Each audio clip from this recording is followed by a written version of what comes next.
Adopting a calm, composed demeanor does far more than just create a surface impression. It has profound biological implications. When you act as if nothing bothers you, you're not engaging in denial or suppression. You're actually leveraging one of the most powerful principles in neuroscience. Behavior shapes biology. This concept highlights that our physical actions, including posture, facial expression, and tone of voice, can influence our internal mental and emotional states. Rather than being entirely at the mercy of your feelings, you can begin to regulate them by initiating intentional behaviors that signal safety, confidence, and control. Let's take a closer look at how this works. The nervous system operates on feedback loops. Traditionally, we assume it's the brain that sends signals outward, feel fear, and the body reacts. But the process also works in reverse.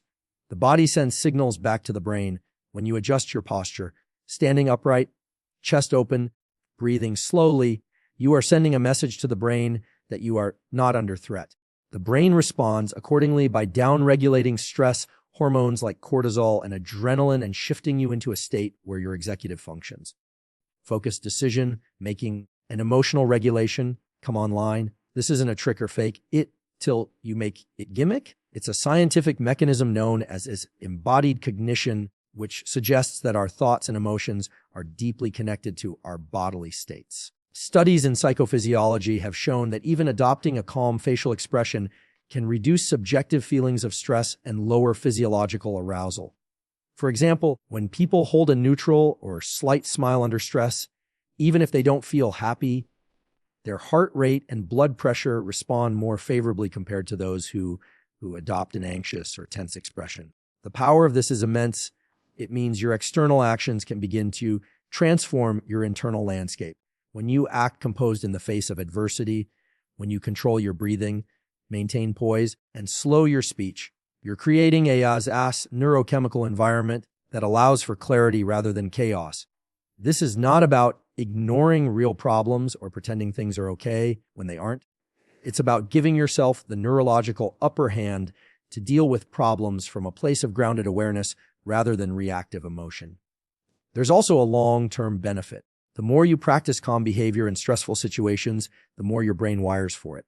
Neural pathways strengthen with repetition, a concept known as neuroplasticity. Over time, your system begins to default to calm under pressure. What starts as a conscious behavioral choice becomes an automatic trait. This is how elite performers, from surgeons to athletes to special forces, train their physiology. They don't wait to feel calm to act calm. They act calm to become calm. Their consistent behavior under pressure reshapes their brain's response to stress. This is especially important in a world where external stressors are unpredictable. You may not have control over traffic, other people's opinions, failure, or sudden loss, but you always retain control over how ours behave in response to them. And because your behavior influences your biology, choosing a calm response becomes a form of inner resilience. Even your breathing is a behavioral tool. Slow, nasal, diaphragmatic breathing tells the body that everything is okay. This in turn affects the vagus nerve, which helps regulate the parasympathetic nervous system, the part responsible for rest, recovery, and rational thought. By simply controlling your breath, you are literally signaling safety to the brain, helping to quiet the fight or flight response, and allowing higher-level thinking to take the wheel. The phrase, "act as if nothing bothers you," is not about arrogance or emotional detachment.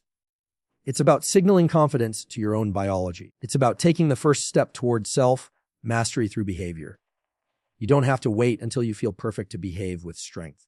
Behavior leads, biology follows. When you begin to move, speak, and carry yourself in a composed way, even in the face of stress, your nervous system aligns.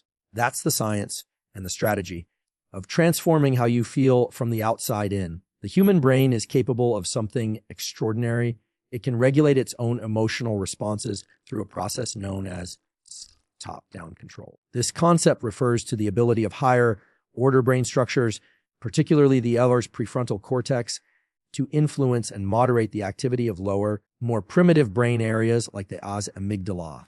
The amygdala is heavily involved in emotional processing, especially fear, threat detection, and stress responses. When you're startled, feel anxious, or emotionally triggered, It's often the amygdala that's firing rapidly, preparing your body for a fight or flight response. But here's the critical point. You are not at the mercy of this ancient system.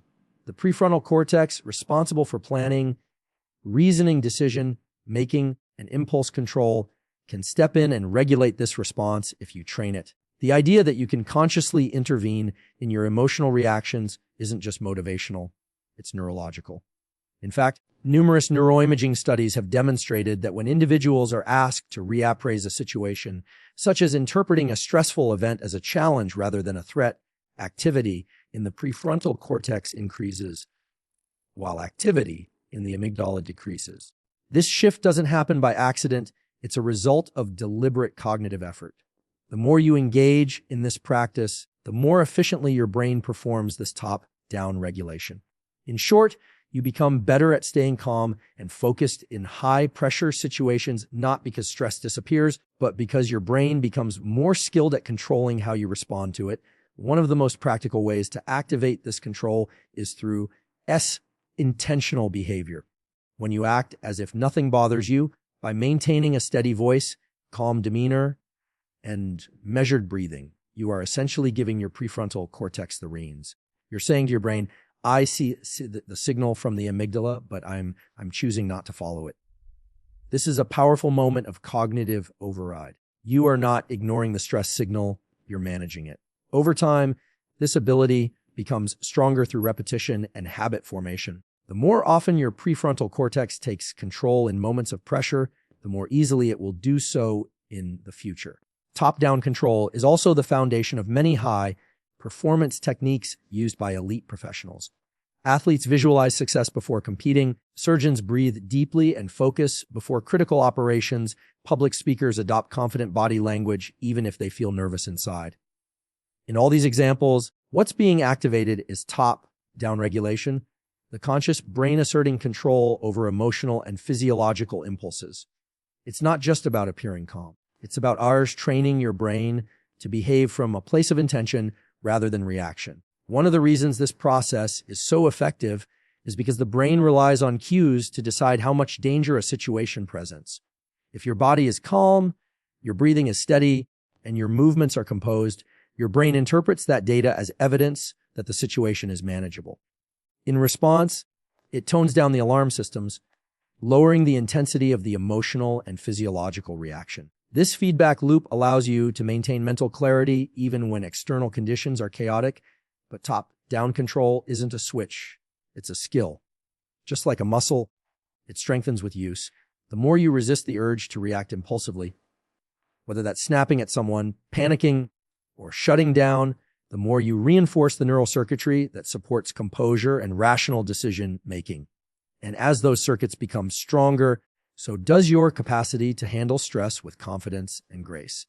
In moments of emotional intensity, you always have two options: follow the ancient, reactive brain or activate the modern, rational one. Acting as if nothing bothers you is one of the simplest and most effective ways to engage your prefrontal cortex and apply top-down control. This doesn't mean becoming numb or indifferent. It means leading with the part of your brain that is built for clarity, wisdom, and long-term thinking. It means stepping out of survival mode and into self-leadership. Every time you choose that path, you're rewiring your brain for resilience. Your brain is constantly communicating with itself, not just from top to bottom, but in loops, cycles of feedback that shape how you think, feel, and act. These are called Dauer's neural feedback loops, and they are at the core of how behavior influences emotional state. When you, as if nothing bothers you, you're not just projecting calmness externally, you're triggering an internal loop that begins to align your mind and body with the very state you're modeling. This is how intention turns into biology. Imagine you're walking into a high-stress situation, maybe a performance review, a confrontation, or public speaking. Your heart rate rises, your palms may sweat, your breathing gets shallow. These are normal responses generated by your stress circuits, especially the amygdala and the sympathetic nervous system. But here's where it gets interesting. If instead of letting those signals spiral, you intentionally slow your breathing, straighten your posture, and control your facial expression, your brain begins to receive new input. This new data contradicts the original stress signal. Your body is behaving as if it is safe, so maybe it is. That's the beginning of a feedback loop. The brain doesn't exist in isolation from the body. It monitors bodily states through the Zarzer's interoceptive system, the network of sensors that detect internal bodily changes like heart rate, temperature, muscle tension, and breath. When your physical behavior reflects calmness, that information is relayed back to the brain, particularly to regions like the insula and anterior cingulate cortex, which process these bodily cues and help interpret them. The result? A message is sent to the amygdala saying, "We're not in danger. No need to stay on high alert." The stress response is downregulated. The loop is complete. Your chosen behavior has changed your emotional state by influencing how your brain interprets the environment. These neurofeedback loops are not theoretical. They've been studied extensively in clinical psychology, especially in cognitive, behavioral therapy, and somatic therapy. One well-documented example is the facial feedback hypothesis, which shows that simply activating certain facial muscles, such as those used in smiling, can lead to improvements in mood, even without any external change in circumstances. That's because your brain is interpreting the muscular configuration of your face as evidence that things are okay. Similarly, breathing at a slow and controlled pace, such as 5 to 6 breaths per minute, activates the os baroreflexes, a neurological mechanism that balances the autonomic nervous system and calms the stress response. When you consistently engage in behaviors that suggest stability, such as maintaining eye contact, breathing steadily, speaking clearly, and moving deliberately, you're sending signals to your nervous system that you are in control. These actions then feed back into your emotional state and begin to shape your experience from the inside out. Over time, the loop strengthens. Your brain starts to predict safety rather than danger, composure rather than chaos. This predictive processing, where the brain uses past experiences to determine how to react, becomes increasingly favorable as you accumulate moments where acting calm resulted in feeling calm. What's more, the more you engage in these feedback loops, the more efficient they become. This is because the brain favors efficiency. Neural pathways that are used repeatedly become myelinated, meaning they are coated with a fatty sheath that speeds up signal transmission. This is the brain's way of saying, "We've done this before, let's do it faster next time." In this case, this refers to calm, non-reactive behavior in stressful situations. What begins as a conscious effort becomes an unconscious strength.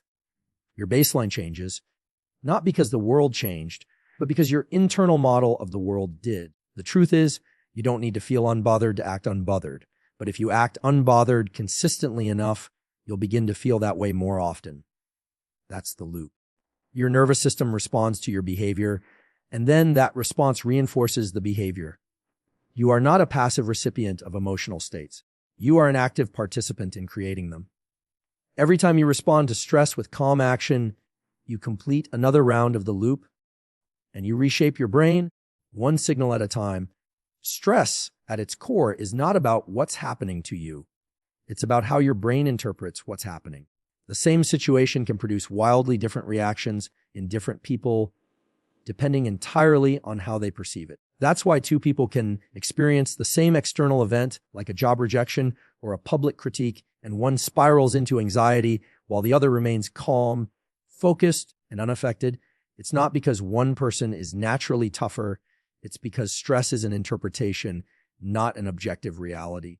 This understanding is central to managing your emotional state and mastering the practice of acting as if nothing bothers you. The way your brain responds to a challenge is shaped by the meaning you assign to it. If your interpretation says, "This is a threat," your body reacts accordingly. Heart rate spikes, cortisol floods your system, and your prefrontal cortex, the part of your brain responsible for rational decision-making, begins to shut down. But if you assign a different meaning, "This is feedback," or "This is a temporary situation I can handle," your physiological response changes. You stay more composed, more cognitively flexible, and more capable of making clear decisions. This is because your brain processes meaning before it processes reaction. What you think about the situation is what determines how your nervous system responds to it. When you act as if nothing bothers you, you're choosing a specific interpretation of the situation. You're telling your brain, "This isn't threatening. I don't need to overreact. I'm in control. Even if you feel tension or discomfort at first, that behavior sends a signal that reframes the moment. You're no longer a victim of it. You're navigating it. And since the brain updates its response based on what you believe and how you behave, this behavioral cue helps recalibrate your stress response. The meaning shifts from threat to challenge, and your body follows suit. This concept is supported by research on Natar's cognitive appraisal theory, which emphasizes that our emotional responses depend on how we evaluate a situation, whether we view it as within our control, whether we believe we have the resources to cope, and whether the outcome really matters to our core identity. If you act with calmness and detachment, your mind infers that you must have the resources to handle the problem. That creates a psychological buffer, reducing the intensity of the stress reaction. Your body becomes less reactive because it trusts your internal narrative. There's also a self-reinforcing loop here. When you respond with calmness, people around you react differently. They mirror your composure. The environment becomes less volatile. That external calm reinforces your internal calm. It's not about pretending. It's about guiding the situation internally and externally by interpreting it in a way that keeps your system balanced. This ability to assign meaning consciously is what allows you to thrive in uncertainty. It creates a stable foundation for mental resilience. When you interpret stressful events as growth opportunities rather than existential threats, you reduce the neurological cost of stress. Your body still responds, but the magnitude of the response is far less damaging. You can recover faster, think more clearly, and remain composed under pressure. Acting unbothered isn't a denial of reality, it's a deliberate reframing of it. Neuroscientifically, this is where your prefrontal cortex again comes into play. It evaluates context and makes sense of emotional data. When you choose to act calm, you're activating this area of the brain to interpret the situation as safe, manageable, and non-threatening. That's not wishful thinking. That's executive function in action. And with consistent use, this interpretive skill becomes automatic. You begin to naturally frame events in ways that serve your focus, health, and goals. The truth is, life will always be unpredictable. You can't eliminate pressure, setbacks, or discomfort, but you can take control of the meaning you assign to those experiences. And the fastest way to shift that meaning is through behavior. When you act as if nothing bothers you, you're not lying to yourself. You're leading your nervous system. You're demonstrating to your brain that this moment, no matter how intense it seems, is one you are capable of handling. And in doing so, you reduce the threat, calm your biology, and strengthen your inner foundation, one interpretation at a time. Your brain is shaped by what you do repeatedly. It doesn't only respond to what you think or feel, it changes in response to your consistent actions. This is the core principle behind the idea that repetition builds identity. When you regularly act with composure, even when you're under pressure, you're not just getting through a stressful moment. You're programming your brain to see yourself as the kind of person who remains composed. This identity becomes a filter through which you view the world and respond to it. It becomes your new normal. Neuroscience has long shown that our habits shape our neural architecture. Each time you make a behavioral choice, such as choosing to remain calm rather than react emotionally, you activate specific neural pathways. When you make that choice repeatedly, the brain starts to favor those pathways. This process is known as a long-term potentiation, where synaptic connections between neurons become stronger with use. Over time, your brain becomes more efficient at running those patterns. What initially takes effort becomes automatic. In this case, you're wiring your brain to default to calm, measured behavior, even when the situation becomes difficult. This transformation is gradual but powerful. The first time you choose to act calm in a difficult moment, it might feel forced. You might feel like you're pretending. But that one act sends a signal to your brain. This is how we handle stress now. The second time you do it, it becomes a little easier. By the 10th or 100th time, it becomes your instinct. You no longer have to think about it. Your system naturally chooses poise over panic. This is how identities are built, not in a single moment, but in a series of small, intentional repetitions. There's also a deep psychological component to this. Human beings are driven to maintain consistency between their actions and their self-image. This is called Osrer's cognitive consistency theory, and it explains why behaviors, even if they start out as artificial, can eventually reshape how we see ourselves. If you repeatedly act with strength, stability, and resilience, your mind begins to adopt those traits as part of your identity. You begin to think, I'm someone who doesn't get shaken easily. And once that belief is in place, it starts to influence your future behavior. You act calm not just because you're trying to. Now it's because that's who you are. The feedback loop strengthens here. As you act more composed, others begin to respond to you as someone who is composed. They trust you more. They follow your lead. Their perception reinforces your behavior, and that behavior reinforces your internal self-image. This external validation isn't required, but it adds momentum. Over time, you carry yourself with a sense of authority and inner peace, not because you're immune to stress, but because you've trained your nervous system to respond to stress with intention rather than instinct. The critical part is to realize that this identity shift doesn't come from wishing or waiting until you feel ready. It comes from choosing to behave in alignment with who you want to become, especially when it's difficult. That's where the transformation happens. When everything in you wants to lash out, withdraw, or collapse, and instead you choose to act with quiet strength, that's when you're doing the hard rewiring work. That's when you're reinforcing the person you're becoming. Over time, this repeated behavior creates emotional momentum. You find that you can handle more pressure, recover faster from setbacks, and make better decisions under stress, not because life got easier, but because you got stronger. And the foundation of that strength isn't a one-time motivational surge. It's built on consistent, disciplined action. Every time you act as if nothing bothers you, you are laying another brick in the structure of your identity. Eventually, you reach a point where this calm response isn't just a behavior. It's part of your character. Your nervous system knows it, your mind believes it, and your actions reflect it. That's the power of repetition. That's how behavior becomes identity, and that's how you become someone who doesn't just pretend to be unshaken, but genuinely is. Human performance, mental, emotional, or physical, rises and falls with the quality of internal regulation. It's not the external situation that determines how well we do. It's how well we manage our internal state in response to it. Emotional regulation isn't about suppressing feelings. It's about managing them in a way that enhances rather than hinders your performance. One of the most effective strategies for this is psychological distancing, the ability to step back from your immediate emotions and observe the situation with a cooler, more rational mind. When you act as if nothing bothers you, you're not denying that you feel stress or discomfort. You're actively choosing to regulate your state so that your emotions don't hijack your behavior.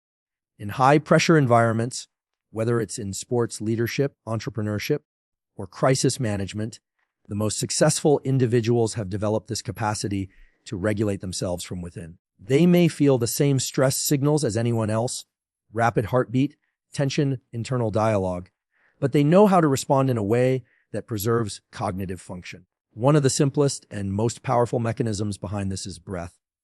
Slowing your breathing, specifically through long exhales, activates the parasympathetic nervous system, which lowers heart rate and reduces the physiological signs of stress. This alone can help restore access to the prefrontal cortex, allowing for better decision-making. This connection between internal state and external performance is deeply rooted in brain-body systems. When you're dysregulated, panicked, reactive, overwhelmed, the limbic system, particularly the amygdala, is dominating. It's designed to help you survive, not perform.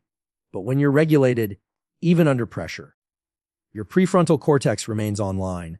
That's the part of your brain responsible for focus, judgment, and impulse control. Staying in that state is not something that happens by accident. It's a skill, and like any skill, it must be trained through practice and repetition. When you act as if you are calm, balanced, and composed, you're essentially guiding your nervous system into a regulated state. This creates a feedback loop. Your body signals safety to the brain, and in turn, the brain reduces the intensity of emotional arousal. That improved internal state allows you to perform more effectively. Your thoughts become clearer. Your reaction time improves. Your communication becomes more measured.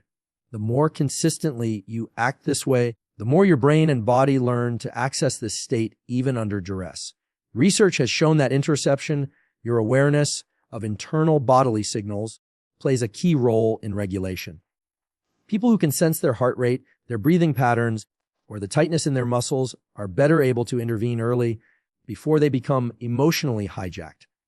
Acting as if nothing bothers you increases this awareness. You begin to monitor your breath, your posture, your tone of voice. That awareness is the first step to modifying your internal state. And modification doesn't mean faking anything. It means adjusting your internal energy to serve your current goal rather than be ruled by your current emotion. Performance also relies on rhythm, how you pace yourself across time and across tasks. Emotional dysregulation breaks rhythm. It leads to scattered focus, impulsive decisions, and poor endurance. Emotional regulation, on the other hand, protects rhythm. It allows you to stay steady under pressure, to adapt rather than react. This is one reason why elite performers in any field often appear emotionally unbothered. Their composure isn't just about looking calm, it's part of how they maintain output and excellence over time. Their regulation is a performance tool, not just a personality trait. Over time, these regulatory behaviors become baseline. You don't have to work as hard to stay calm because your system learns what calm feels like. Even in the middle of intensity, your body no longer reacts to every stimulus as a threat, and your brain doesn't have to fight through panic just to think clearly. Instead, there's a sense of controlled energy, a readiness to respond without being overtaken by emotion. This is when regulation turns into resilience. You're not calm because things are easy. You're calm because you've trained your system to hold its shape, even when the pressure rises. The reality is that every moment of high stress is also an opportunity to train this skill. When you choose to act with steadiness, to control your breath, to moderate your tone, to center your thoughts, you're creating the conditions for high performance. Emotional regulation isn't passive. It's not about suppressing or avoiding feelings. It's an active process, one that requires awareness, intention, and repetition. And in doing it over and over, you build something stronger than emotional control. You build emotional resilience, the kind that doesn't just withstand stress, but turns it into fuel for growth and mastery.